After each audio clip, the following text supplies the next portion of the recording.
안녕하세요. 여러분들께 재미난 이야기를 선사하기 위해 찾아온 저를 간단하게 소개하자면 아직은 30대 중반이라고 슬쩍 말을 하고는 있지만 30 후반을 향해 거침없이 달려가고 있는 여자랍니다. 제가 이곳을 찾아오기까지 정말 하루하루가 너무 놀라운 일들의 연속이었는데요. 정말 말로 하나하나 풀어내자면 하룻밤을 꼬박 채워도 모자랄 판이랍니다. 그래도 여러분께 제가 24시간 붙잡고 이야기를 할 수는 없으니 최대한 간략하게 큼직큼직한 사건들만 풀어서 이야기를 해보려고 합니다. 제 이야기를 들은 친구들은 정말 영어로 만들어도 될 이야기라며 저에게 이 공간을 추천해 주었습니다. 여기에는 저와 비슷한 사연을 가진 분들이 많다고 하더라고요. 저도 제 이야기가 방송에 나온다거나 크게 퍼지는 걸 원하지는 않아서 소소하게 제 이야기를 나눌 공간이 필요했었는데 참 잘됐다 싶습니다. 제 이야기는 평소에는 절대 일어날 수 없는 일이기도 하고요. 일어나서는 절대 안 되는 이야기이기 때문에 여러분들이 재미나게 들어주실 수 있을 것 같습니다. 다시 생각해도 손이 부들부들 떨리는 제 소름 돋는 이야기를 여러분들께 소개하겠습니다. 충격적인 이야기니까 가슴 꼭 붙잡고 들어주시면 고맙겠습니다. 제 나이, 아직 어리다면 충분히 어리다고 할 수 있는 이제 고작 30대 후반으로 달려가고 있는 여자입니다. 여러분들의 20대, 30대는 어떠셨나요?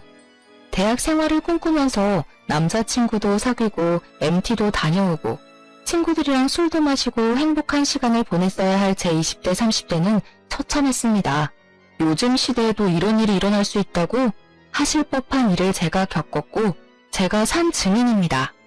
저는 속된 말로 전기가 들어오는 게 신기할 정도로 아주 외지고 캄캄하고 폐쇄적인 시골 동네에서 태어나고 자랐습니다.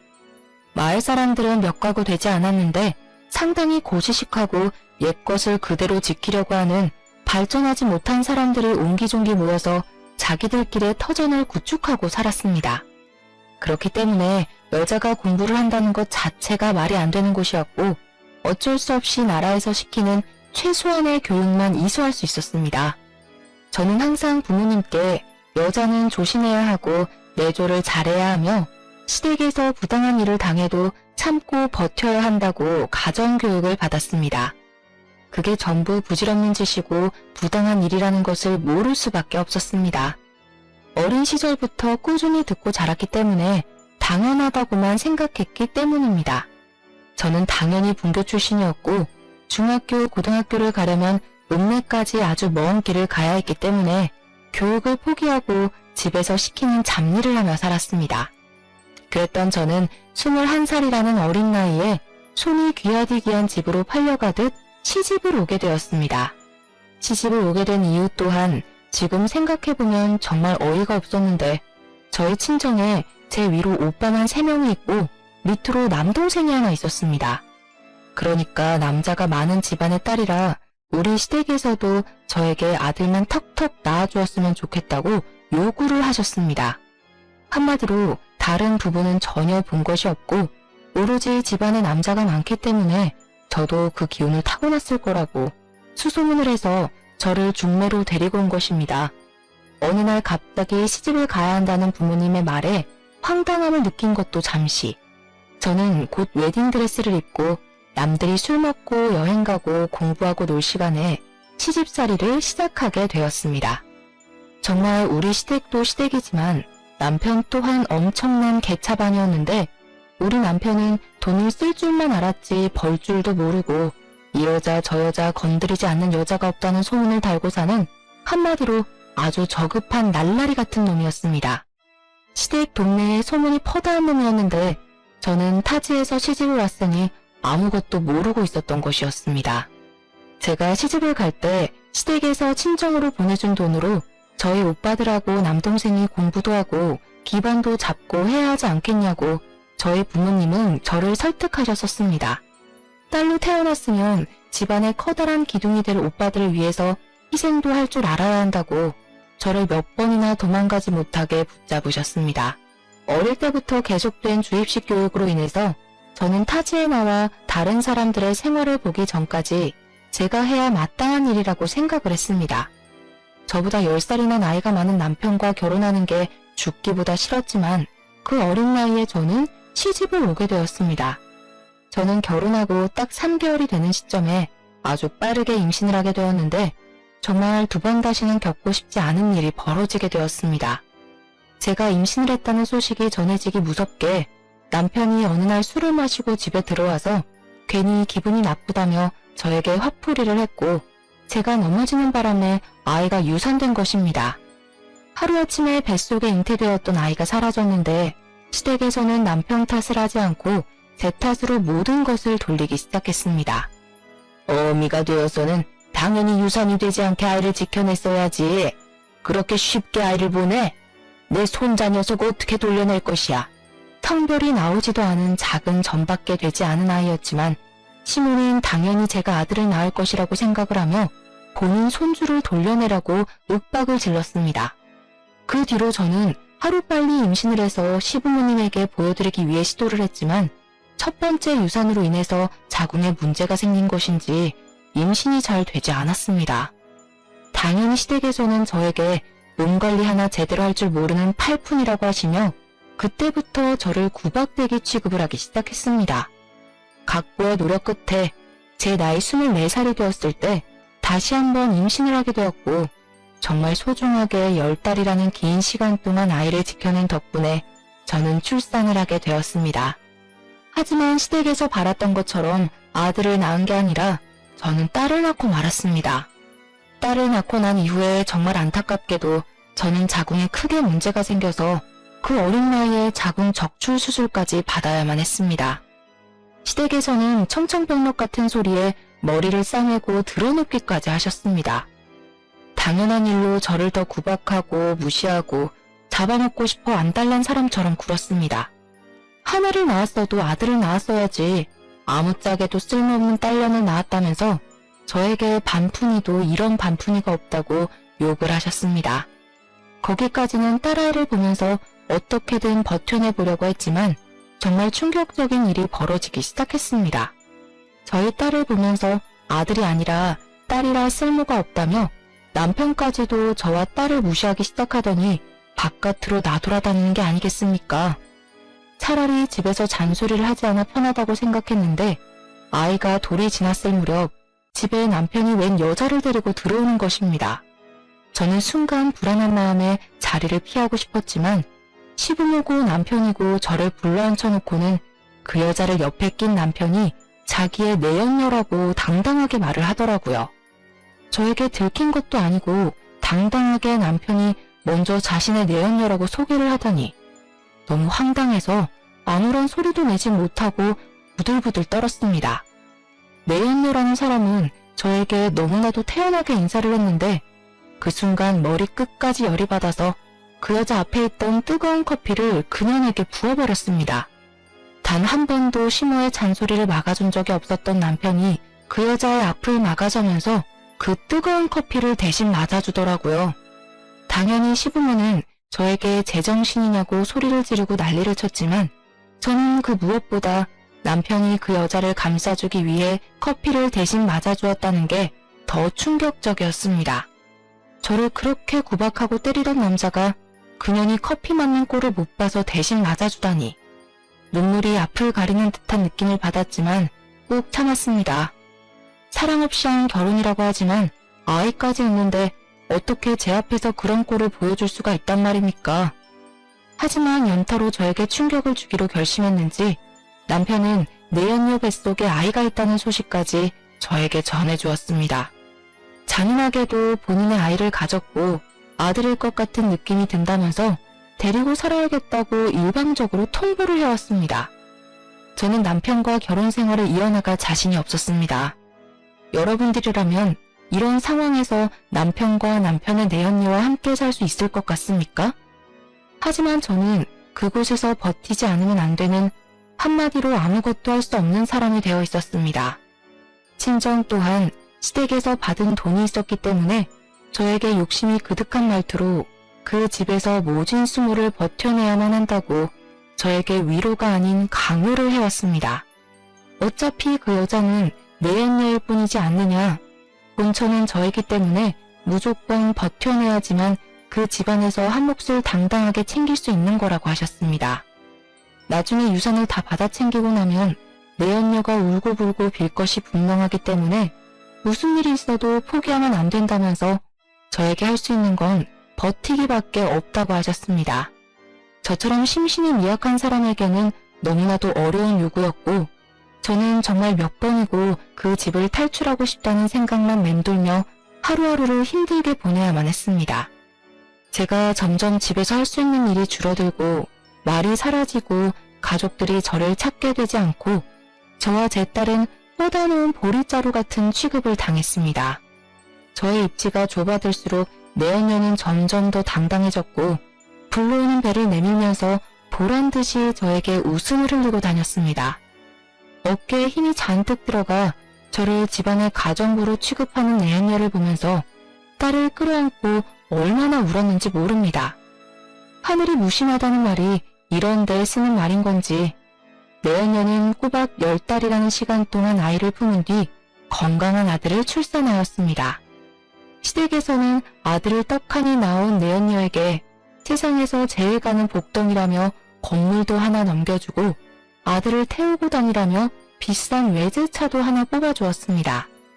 당연히 내연녀를 감싸고 도는 시댁에서는 저에게 더 이상 볼 일이 없다면서 집안에 돈을 축 내지 말고 딸과 함께 떠나라는 식으로 말을 하셨습니다. 딸 가진 죄인을 왜 우리 집에 데리고 살아야 하는지 도무지 모르겠다. 당장 이혼 서류에 도장부터 찍지 못해? 저 떡두꺼비 같은 아이가 우리 아들의 친 핏줄이다. 딸 같은 건 우리 가족의 피를 이어받았다고 할 수 없어. 저를 비난하고 무시하는 것까지는 어떻게든 참아낼 수 있었지만 저에게는 둘도 없이 소중한 딸까지 부정을 하기 시작하니 정말 버텨낼 재간이 없었습니다. 저는 그 집안에서 본처라는 직함을 달고 있으니 죽기 직전까지 무조건 버텨내라는 친정과 나가서 눈에 띄지 말라고 협박하는 시댁 사이에서 너무나도 괴로웠습니다. 모든 식구들이 내연녀의 편을 들어주고 감싸고 돌고 있으니 내연녀는 기구만장해져서 저에게 말도 안 되는 요구들을 하기도 했습니다. 본인이 밤새 잠을 자지 못해 피곤하니 본인 아들을 저에게 돌보고 있으라며 그동안 낮잠을 자고 오겠다고 사라지는 경우도 종종 있었고요. 모유를 먹이느라 전몸살이 찾아와 온몸이 쑤시고 아프고 하니 당장 뜨거운 침질팩을 들고 와서 본인의 몸을 주무르라는 요구를 할 때도 있었습니다. 저는 그런 내연녀에게 지금 누구에게 무슨 부탁을 하고 있는 것이냐, 절대로 들어줄 수 없다고, 사람이 양심이 있으면 나에게 이러면 안 된다고 혼쭐을 냈습니다. 물론 제가 생각했을 땐 본처로서 당연히 할 수 있는 말이라고 생각했으나 시댁의 입장에서는 제가 엄한 사람을 혼낸 것이라 취급을 하더라고요. 네가 지금 떡두꺼비 같은 손주를 낳은 우리 며느리에게 난리를 쳤다는 게 진짜냐? 몸이 아프다는 애를 주물러 주지도 못할 망정 싫은 소리를 해? 어머님, 제가 왜 남편의 내연녀의 수발을 들어야 하나요? 저렇게 뻔뻔하게 나오는데 제가 왜 그래야 하냐고요. 네가 우리 집에서 하는 일이 뭐야?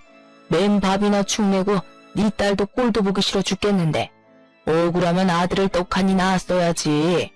다 네가 해야 할 일을 제대로 하지 못해서 생긴 일 아니냐. 적어도 우리 집 대를 끊어놓을 위기에 처했으면 눈치라도 보고 며느리에게 감사해야지. 도대체 누가 며느린데요? 시끄러. 너만 사라지면 저 아이가 우리 집 며느리가 될 아이야. 억지로 쫓아내지 않고 네 발로 스스로 나갈 때까지 기다려주고 있다는 걸 왜 모르니? 그날 이후 시댁에서는 아예 저에게 보이는 적대감을 갈무리하지 않으려고 했고 오히려 더 드러내면서 저에게 눈치를 주고 나가라는 식으로 말을 했습니다. 하루 종일 붙어 있어야 하는 시댁 식구들에게 매일같이 혼쭐이 나고 눈치를 살펴야 하니 제 신경이 얼마나 쇠약해져 갔겠습니까? 눈치도 없는 년. 너는 아무짝에도 쓸모없는 년이야. 이 정도 했으면 알아듣고 짐 싸서 나가야 하는 거 아니니? 오갈 곳 없는 고아라서 그런 거 아니에요? 어머, 이렇게 구박을 받으면서까지 여기서 버텨내야 하다니 정말 안 됐어요. 안 되긴 뭐가 안 돼. 그러길래 애초에 사근사근하고 아들만 턱턱 낳아왔으면 이럴 일이 있었겠어?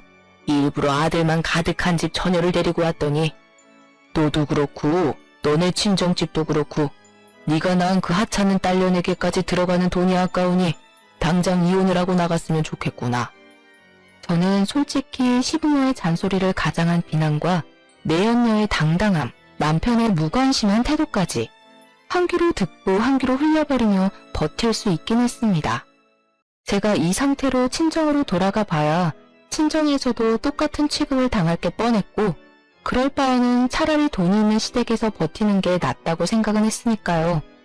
우리 딸만 모르게 우리 딸이 듣지만 않게 행동하고 내가 이 치사한 모든 일과 부당한 모든 사건을 감내하면 된다고 생각을 했습니다. 하지만 제가 버티지 못한 결정적인 이유는 우리 딸과 내연녀의 아들을 너무나도 대놓고 차별하는 행동이 매일같이 이어졌기 때문이었습니다.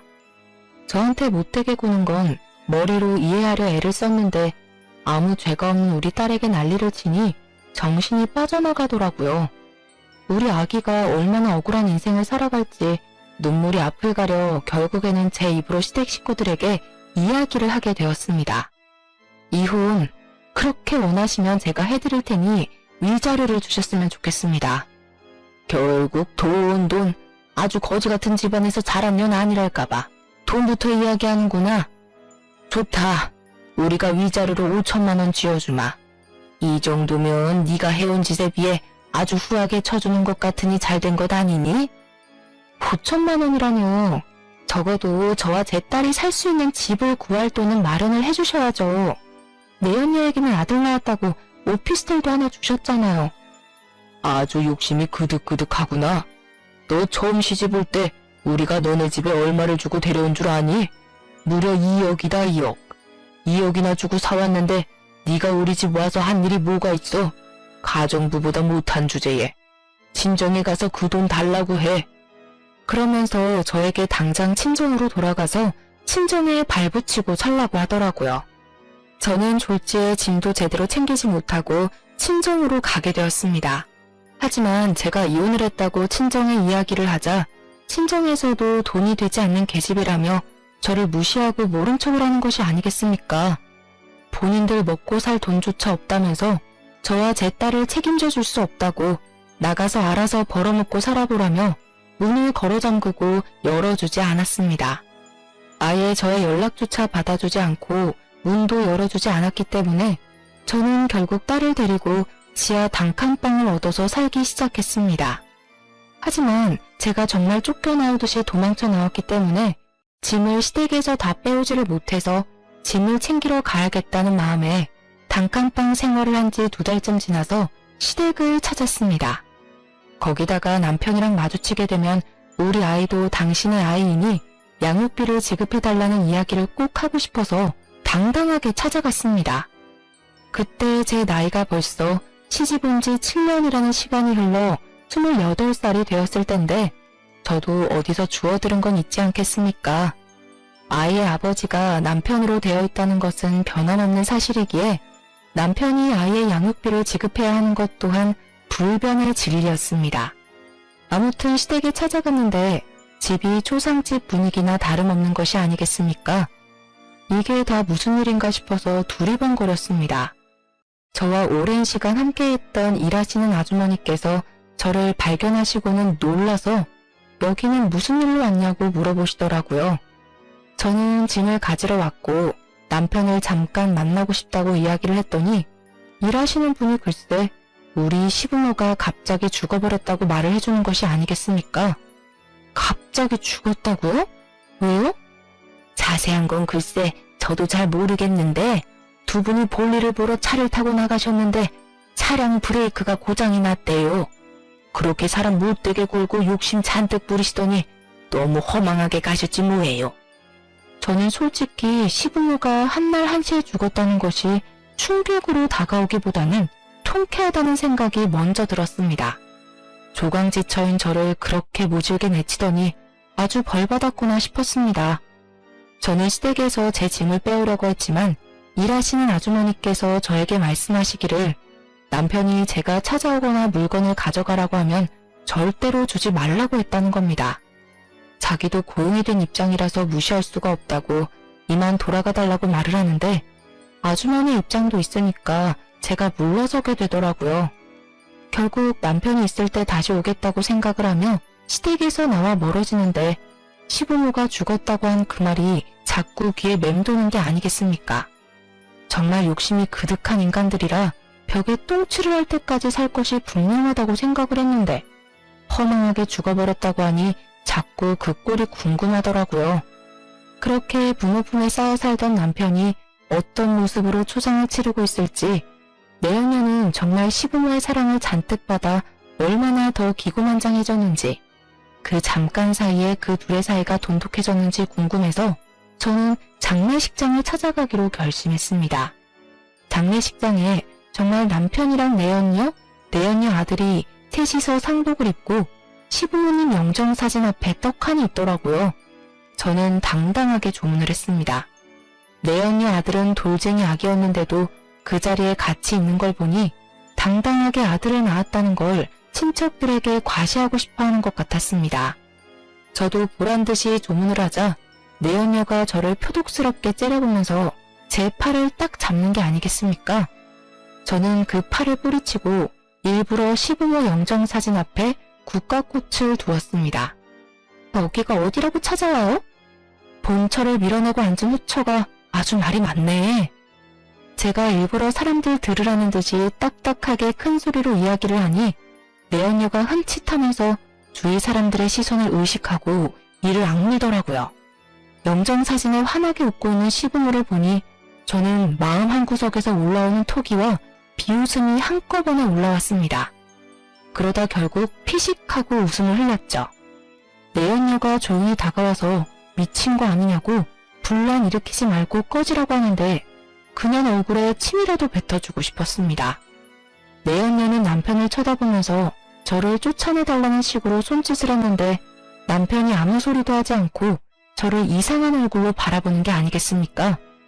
미련이 남아서 그렇게 보는 것 같아 보이진 않았는데 뭔가 하고 싶은 말이 잔뜩 있는 사람처럼 저를 쳐다보고 있었습니다.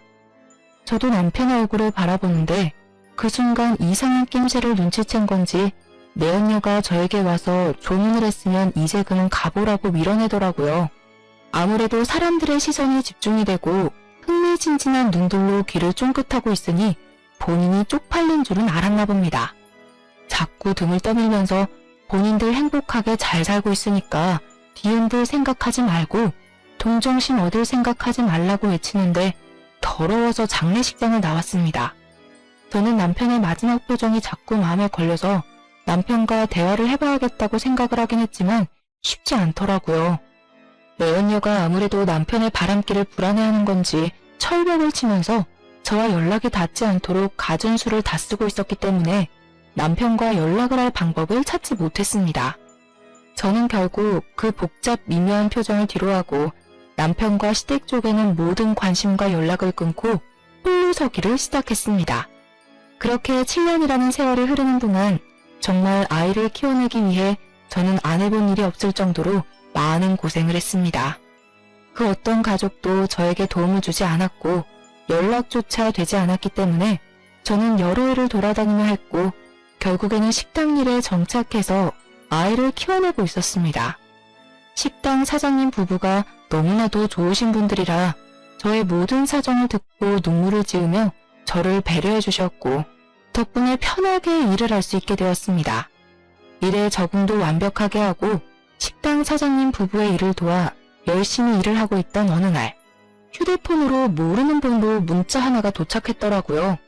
저는 문자의 내용을 보고 너무나도 놀라서 헉소리를 내고 말았습니다. 그 문자에는 전 남편이 사망을 했다고 장례식장과 발인 날짜가 적혀 있었기 때문이었습니다. 시부모가 죽었을 때는 그저 통쾌하다, 죽을 만한 사람이 죽었다고 생각을 했는데 전 남편이 죽었다는 문자는 조금 충격적이라 저는 멍하니 그 자리에 서 있어야 했습니다. 식당 사장님 부부께서 저에게 무슨 일이냐고 물어보셨고 그제야 정신을 차리고 말씀을 드리니 일단 장례식장에 찾아가 보라고 하시더라고요. 아무리 그래도 저희 아이가 남편의 핏줄이니 이제라도 뭔가 남겨주는 것이 있지 않겠냐고 편하게 살아야 하지 않겠냐고 하시면서요. 사실 유산에 대한 부분은 전혀 생각도 하지 않았었지만 사장님 부부의 말을 듣고 저는 장례식장에 찾아가기로 결심을 했습니다. 장례식장에 도착을 하니 너무나도 태연하게 내연녀가 저를 보면서 왔냐고 인사를 건네는 게 아니겠습니까? 불과 5년 전에 시부모님이 돌아가셨던 그때에는 어떻게든 저를 쫓아내려고 안간힘을 다 쓰던 내연녀가 변해버린 태도로 저를 대하니 수상한 마음이 들더라고요.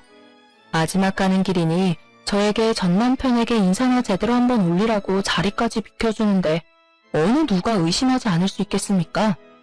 여유가 있어도 너무나도 넘치는 여유 있는 모습에 저는 점점 남편의 죽음에 대한 의심을 품게 되었습니다.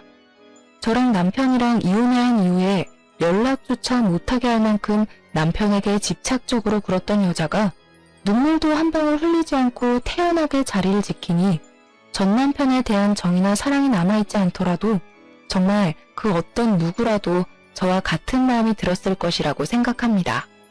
게다가 장례식장에 조문으로 온 다른 사람들과 실실 웃고 떠드는 모습까지 보게 되니 내연녀가 정말 정신 나갔거나 숨기는 게 있는 거라고 생각하기 시작했습니다. 제가 너무 오버하는 것 같다고 느끼실 수 있을지 모르겠지만 남편이 저에게 뭔가 할 말이 진득하게 있다고 느꼈었던 시부모의 장례식장에서의 기억이 잊히지 않았기 때문이었습니다. 저는 제가 알아야 할 비밀이 있다는 느낌을 지울 수 없었고 내연녀에게 말을 걸었습니다. 아직 그 집에 내 짐이 있는 걸로 알고 있는데 정리하거나 버린 거 있어? 글쎄요. 제가 짐 정리를 딱히 안 해서 모르겠는데요. 거기에 우리 친정 부모님께서 주신 나에게는 아주 귀한 물건이 있으니 그 물건만 찾아오게 해줬으면 좋겠네. 그동안은 집에 발도 디디지 못하게 했잖아. 아직 있을지 모르겠지만 그럼 와서 찾아가세요. 내연녀는 남편이 죽은 뒤 저에 대한 경계심을 완전히 풀어낸 듯 했습니다. 조금만 생각해보면 저희 친정에 저에게 귀한 물건을 줄 리가 없다는 게 떠올랐을지도 모르죠. 하지만 저는 장례식 중간에 남편의 집을 찾아가 집을 뒤지기 시작했습니다. 내연녀가 눈치채기 전에 남편이 무언가를 숨겨뒀을 거라 생각했습니다. 한참을 집을 뒤졌지만 이렇다 저렇다 할 흔적을 발견하지 못했는데 남편의 서재 구석진 곳에서 남편이 직접 쓴 다이어리를 발견하게 되었습니다. 그런데 다이어리 구석에 홈을 파둬서 무슨 USB 같은 것을 숨겨둔 것이 아니겠습니까? 저는 이게 뭘까 궁금함을 가득 안고 남편의 다이어리를 읽어 나갔습니다. 다이어리를 읽다가 도저히 끝이 나지 않을 것 같아서 집으로 들고 돌아왔고 집중을 해서 읽기 시작했는데 정말 그 메모들은 충격적이었습니다. 남편이 적어둔 말에 의하면 내연녀가 남편을 죽이려고 한다는 것이었습니다. 몇 번이나 의문투성이인 자동차 사고 위기에 처했었고 누군가 술에 취한 자기를 차도로 밀어버리려고 했던 적도 있었다고 전부 내연녀가 꾸민 짓 같다고 적혀 있었습니다. 저는 의문이 가득 들었습니다. 혹시 남편이 정신병에 걸렸던 것은 아닐까 하는 생각이 더 강하게 들었습니다. 남편에게 그렇게 집착을 했던 내연녀가 갑자기 왜 남편을 죽이려고 든단 말입니까? 남편과 함께 있으면 평생 돈 걱정도 없이 살 수 있었을 텐데요. 그리고 몰래 숨겨두었던 그 USB 안에도 어떤 자료들이 들어있을지 궁금해졌습니다. 저는 이 내용들을 혼자 감당해서는 안 된다고 생각했습니다. 그 이유는 당연히 남편이 죽은 사람이 되었기 때문이었습니다. 저는 혹시 모를 상황을 대비해서 장례식장으로 다시 돌아가게 되었는데 경찰과 내연녀가 실랑이를 벌이고 있는 모습을 목격하게 되었습니다. 사건을 정확하게 파악을 하려면 부검을 진행하는 것이 좋겠습니다. 의문사이기 때문에 유가족들의 심정도 이해는 하지만 저희가 부검을 하지 않겠다고 하는데 왜 경찰이 자꾸 부검을 하라고 하시는 거죠? 우리 남편은 그냥 심장마비로 사망한 거라고요. 부검을 진행하자고 하다니 그건 고인을 모독하는 행위라고 생각해요. 부검 진행 안 하겠습니다. 저는 내연녀의 부정적인 태도와 부검을 반대하는 행동을 보고 아주 강력한 확신이 생겼고 그대로 실랑이를 벌이고 있는 경찰과 내연녀에게 다가갔습니다. 제가 고인의 전부인 되는 사람입니다. 전 남편이 계속해서 이 여자가 자신을 살해하려 한다고 의심을 해왔던 것 같습니다. 지금 그게 무슨 소리예요? 내가 본처 자린 일어난 후처라고 그런 식으로 말하면 안 되죠. 놀라서 저를 바라보는 경찰에게 남편이 직접 쓴 다이어리를 건네면서 이게 증거라고 말을 하며 여기에 남편의 모든 의심이 적혀 있다고 말을 했습니다. 또한 경찰에게 제 아이가 남편의 핏줄인데 내가 대리인의 자격으로 부검을 신청할 수 없냐고 물어보았습니다. 경찰은 다이어리를 한번 쓱 훑어보더니 만약 내연녀가 용의자로 올라가게 되면 제가 대신 부검을 신청할 수 있을 거라는 답변을 돌려주었습니다. 내연녀는 그게 무슨 소리냐, 말도 안 되는 소리라고 끝까지 발악을 했지만 경찰은 그 모습에 더욱 짙은 의심을 하기 시작했습니다. 결국에는 내연녀가 부검을 거부해도 어쩔 수 없이 부검을 하게 되는 상황이 오게 되었고 부검 결과 남편의 체내에서 치사량 수준의 약물이 발견되었습니다. 전신을 마비시키는 약물로 정량 이상이 들어가면 호흡을 할 수 없는 독이라고 하더라고요. 수사는 급진전이 되기 시작했고 내연녀가 자주 다니던 피부과 원장에게서 그 약물을 얻었다는 것, 그리고 그 원장과 내연녀가 불륜관계였다는 것이 밝혀지게 되었습니다. 그 소식을 들었을 때 저는 정말 경악을 금치 못했고 경찰은 내연녀를 긴급 체포하게 되었습니다. 수사의 진척이 확확 이루어지던 와중에 저는 뒤늦게 USB가 생각이 났고 USB를 들고 다시 한번 경찰서에 찾아가서 건네주었습니다. 다이어리에 같이 들어있던 것인데 수사에 도움이 될 만한 것이 들어있을지도 몰라서 가지고 왔다고 하니 바로 한번 확인을 해보자고 하시더라고요. 경찰서에 있는 컴퓨터로 확인을 해보았는데 거기에는 주차장 CCTV 영상이 들어있었습니다. 경찰은 저를 보고 누군지 알아보겠냐고 물어보았는데 주차장에 놓인 차가 돌아가신 시부모의 차인 것이 아니겠습니까?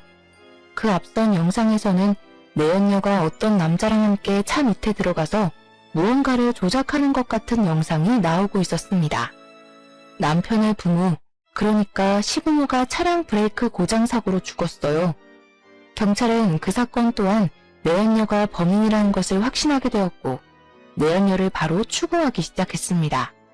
처음에는 죽어도 아니라고 발뺌을 하던 그 여자는 CCTV 영상이 있다는 것을 밝히니 망연자실하면서 전부 시인을 하게 되었습니다. 내연녀와 함께 차 밑에서 조작을 했던 그 공범은 바로 피부과 원장이었습니다. 저는 순간 머리에 망치를 맞은 것 같은 기분이 들었습니다. 시부모가 죽은 시점이 내연녀가 아들을 낳고 얼마 지나지 않아서 아니겠습니까? 남편의 시신이 부검을 마친 뒤 화장을 하기 전이었기 때문에 저는 서둘러서 내연녀의 아들과 남편의 유전자 검사를 의뢰하게 되었습니다. 사건의 정말은 아주 쉽게 드러나게 되었습니다. 이실직고하는 사람에게 감형을 해주겠다는 거짓말에 둘 다 홀라당 넘어가서 서로의 죄를 낱낱이 고하게 된 것입니다. 내연녀는 시댁의 재산을 전부 차지하겠다는 일념으로 불륜남과 짜고 그런 짓을 벌였던 것이었습니다. 결국 경찰에서 촘촘하게 수사를 하고 제가 전해준 결정적인 증거로 인해서 둘 다 구속이 되었고 법의 심판 앞에서 서게 되었습니다. 당연한 수순으로 살인자이기 때문에 재산 상속에서 제외가 되었고 상속을 받을 수 있는 사람은 제 딸과 내연녀의 아들밖에 남지 않았습니다.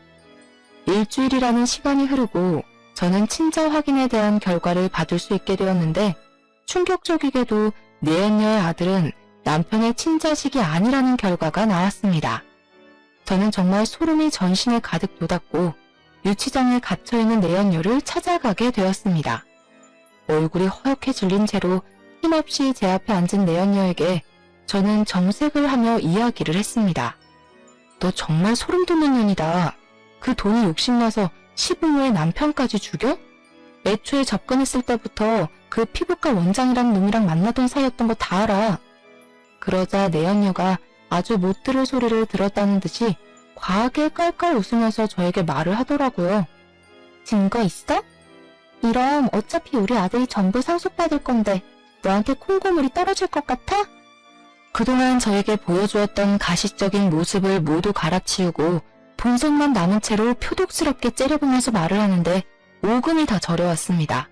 하지만 저도 강력한 증거가 존재했기 때문에 미리 준비했던 친자 확인서를 내연녀 앞에 들이밀면서 말을 했습니다. 야, 네 아들 우리 남편 아들 아니던데? 내가 모를 줄 알았어? 법적으로 조치 취하는 중이야. 네 아들이 친자가 아니고 친부가 글쎄 피부과 원장이라더라. 그래서 파양 소송하기로 했어. 그러자 내연녀 얼굴이 갑자기 바뀌더니 분노에 가득 차서 저에게 소리를 지르는 것이 아니겠습니까? 내 돈! 내 돈! 내 돈은! 너 무기수가 될 것 같은데 무슨 돈? 그 돈 뭐하게? 감옥에서 쓰게?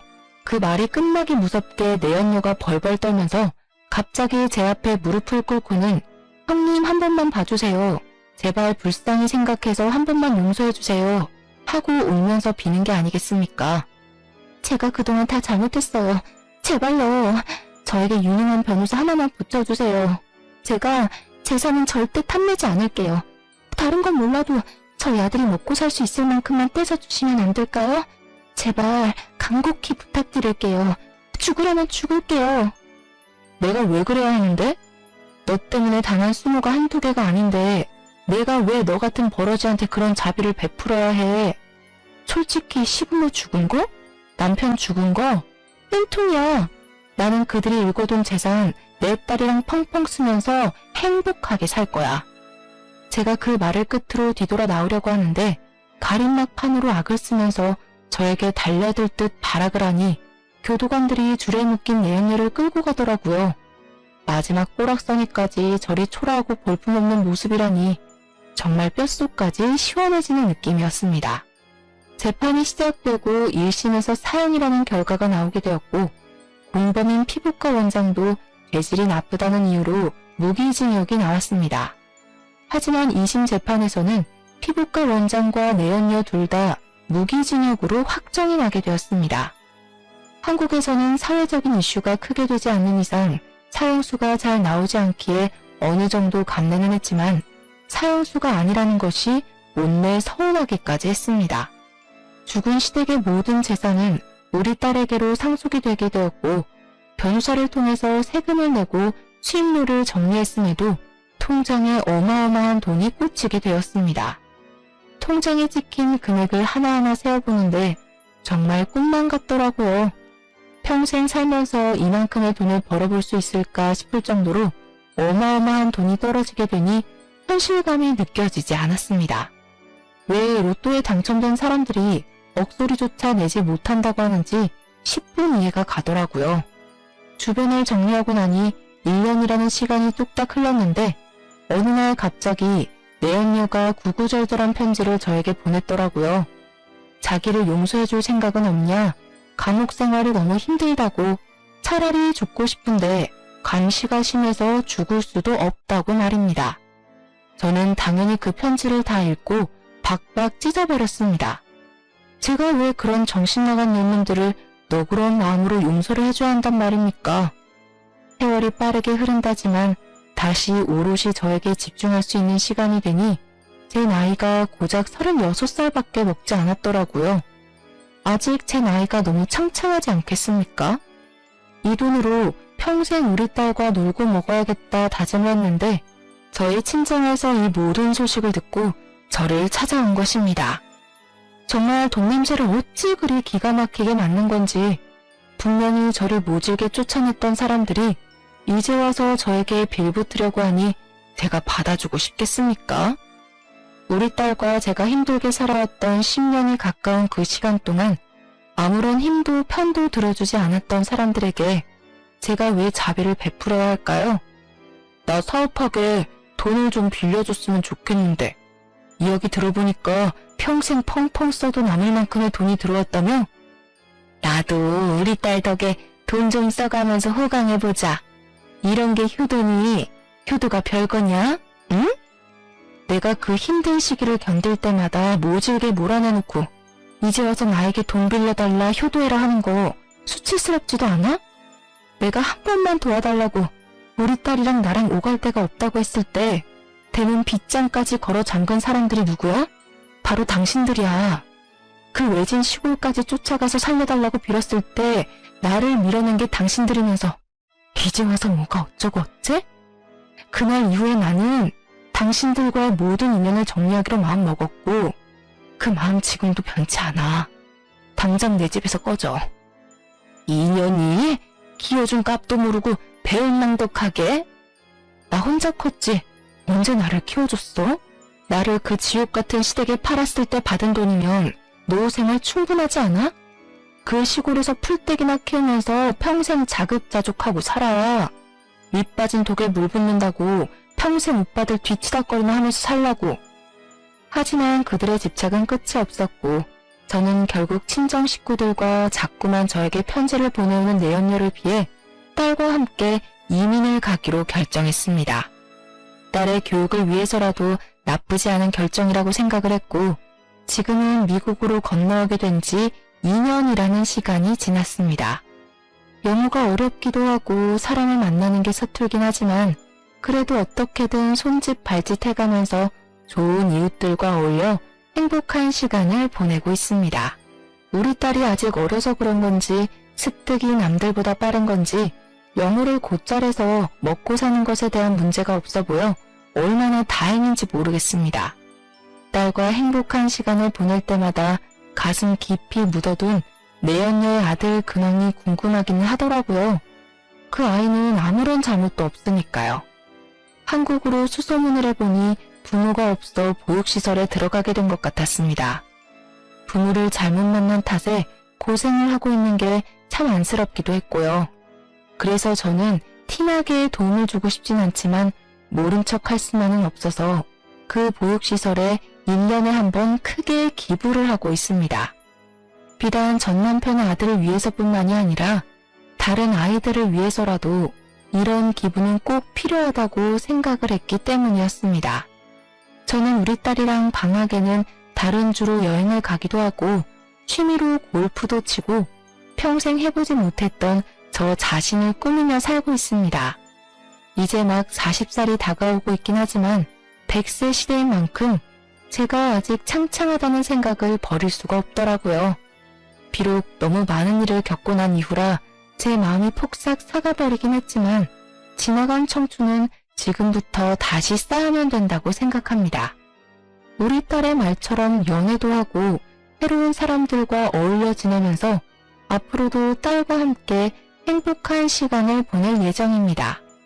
역시 돈이 있으니까 사람의 마음에 여유라는 것이 생기는 것 같습니다. 사람은 너무 욕심 부리지 말고 주어진 환경에 만족하며 사는 것도 아주 중요한 요소인 것 같습니다.